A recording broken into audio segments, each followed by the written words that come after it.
ዛሬ 8 እና 9 ዓመት አካባቢ ነበር ከቤተ ክርስቲያን የወጣ ነው ከሌሎች ወንድሞች ጋር የሰማሁት ሙግት አሁን በስዕላት ዙሪያ ላይ እኔ በጣም በመደመም ነበር እውነቱን ለመናገር ስሰማው የነበረው። አንድም ነገር ከኪሱ አውጥቶ ያደረገው ሙግት የለም። የእግዚአብሔርን ቃል ነው እየጠቀሰ ሲናገር። አንድ ጥያቄ መጠየቅ ፈልጋለሁ። ፕሮቴስታንት ፓስተሮች ወንድሞቼን፣ አገልጋዮቹን ብዙ ጊዜ ለአገልግሎት ስንቆም ብዙ ሴቶችን ጠቅሰናል። መጽሐፍ ቅዱስ ውስጥ የሚያስገርም ሥራ የሰሩ የአምላካችን ማዳን የተገለጠባቸው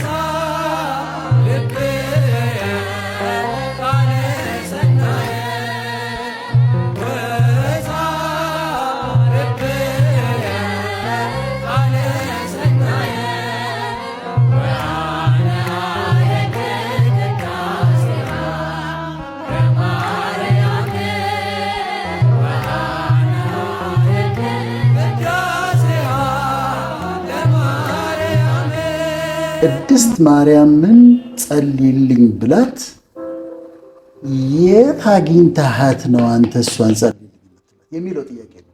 ለምን እሷ ጸለየችልህ አይደል? የዛሬው እጅግ አስደሳች ነው። እነዚህንና የመሳሰሉትን ቪዲዮዎች አብረን እናያለን። አብራችሁን ቆዩ። አሁን የመጀመሪያውን ቪዲዮ አብረን እንመልከት።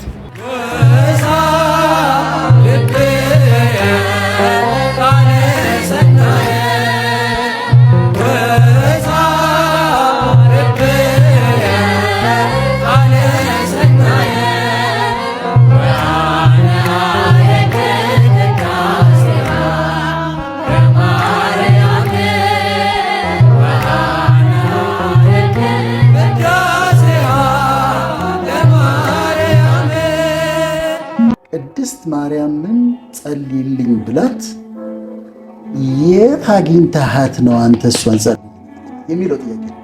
ለምን እሷ ጸለየችልህ አይደል? እንዴት አግኝተሃት? በምን ኮሚኒኬት አድርጋት? እሷ ኦምኒ ፕሬዘንት አይደለችም።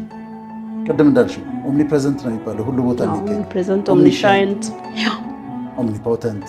ስለዚህ ማን አድርሶ እዛ እንዴት አግኝተሃት ነው እሷን ጸልይልኝ የምትላት ነው አይደለም ጥያቄው። ግን አሁን በኦርቶዶክስና በካቶሊክ አስተምህሮ ግን ያንን አክሰሱ አለ። ኦኬ አክሰሱ አለ። አንድም ቀን ይቺ ቤተክርስቲያን ድንግል ማርያምን አምልካ አታውቅ። ሁሌም የምታመልከው ኢየሱስ ክርስቶስን። ለድንግል ማርያም ያላት ፍቅር ግን ልዩ ነው። ክብሯ ልዩ ነው። ለዚህ አሉባልታ ጠላ የሚገባውን ክብር እንድንሰጥ ያስፈልጋል። አንዳንድ ጊዜ እመቤቴ እመቤታችን ሲባል የሚበሳጩ ሰዎች አሉ። ምንድን ነው የሚያበሳጨው? እስኪ ንገሩ። እውነት እናውራ ከተባለ ምንድን ነው የሚያበሳጨው? እመቤታችን ስላላት እመቤታችን በመባሏ ምንድን ነው የሚያበሳጨው? ብዙ እመቤት የሚባሉ አሉ አይደል? ዓለማችን በራሷ መዝገብ ቦታ የሰጠቻቸው ታላላቅ ሴቶች ነበሩ። እነሱን እንኳን እመቤት እያለች እስካሁን ድረስ እንደምትጠራቸው እናውቃለን። ለምሳሌ የእንግሊዟ ልዕልት ዲያና፣ የግብጿ ክሊዮፓትራ፣ እነ ማዘር ትሬዛ፣ ደግሞም ሌላ ወዘተረፈ። እነዚህን ሁሉ እመቤት እመቤት እያለች ቅጽል ስም እየሰጠች ትጠራቸዋለች። ደው ጋርዶብን እንጂ። የሰማሁት ሙግት አሁን በስዕላት ዙሪያ ላይ እኔ በጣም በመደመም ነበር እውነቱን ለመናገር ስሰማው የነበረው። አንድም ነገር ከኪሱ አውጥቶ ያደረገው ሙግት የለም። የእግዚአብሔርን ቃል ነው እየጠቀሰ ሲናገር የነበረው። ስለዚህ እኔ በሱ ላይ ተቃውሜ ልናገር ቀርቶ ምንም አይነት አስተያየት ልሰጥ አልችልም። ብዙ ነገርም ተምሬበታለሁ። ብዙ ማላውቃቸውን ነገሮች አውቄበታለሁ።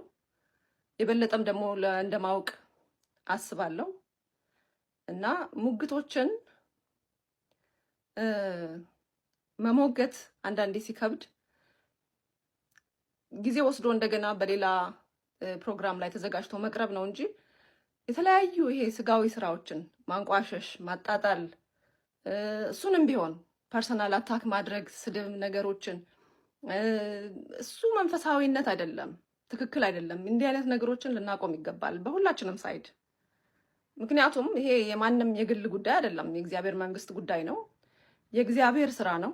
የስራው ባለቤት እግዚአብሔር ነው። አንድ ጥያቄ መጠየቅ ፈልጋለሁ። ፕሮቴስታንት ፓስተሮች ወንድሞቼን፣ አገልጋዮቹን ብዙ ጊዜ ለአገልግሎት ስንቆም ብዙ ሴቶችን ጠቅሰናል። መጽሐፍ ቅዱስ ውስጥ የሚያስገርም ሥራ የሰሩ የአምላካችን ማዳን የተገለጠባቸው ደጋግ ሴቶች አሉ። ስለነሱ ሰብከናል።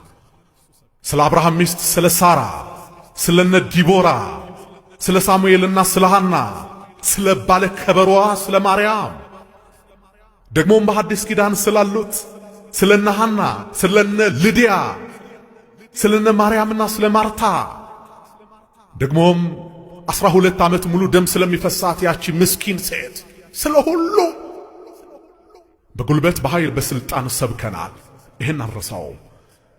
ስለ ጌታችን ስለ መድኃኒታችን ስለ ኢየሱስ ክርስቶስ እናት ትውልድ ሁሉ ብፅዕት ይሉኛል ብላ ስለመሰከረችው ቅድስት ሴት ስንት ጊዜ ሰብከን ይሆን? ለምን ያህል ጊዜ ተናግረን ይሆን? እንፈራለን እኮ።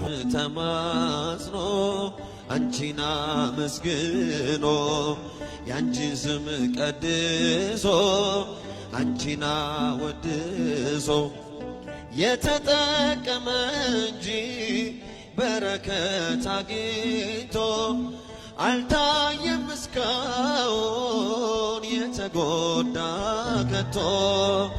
ለነፍሲ ነፍሷንሽ ለመንገዴ ፋና እንዳልጠፋምናለው ያንቺ ልጅ ነኝና። ለነፍሲ ነፍሷንሽ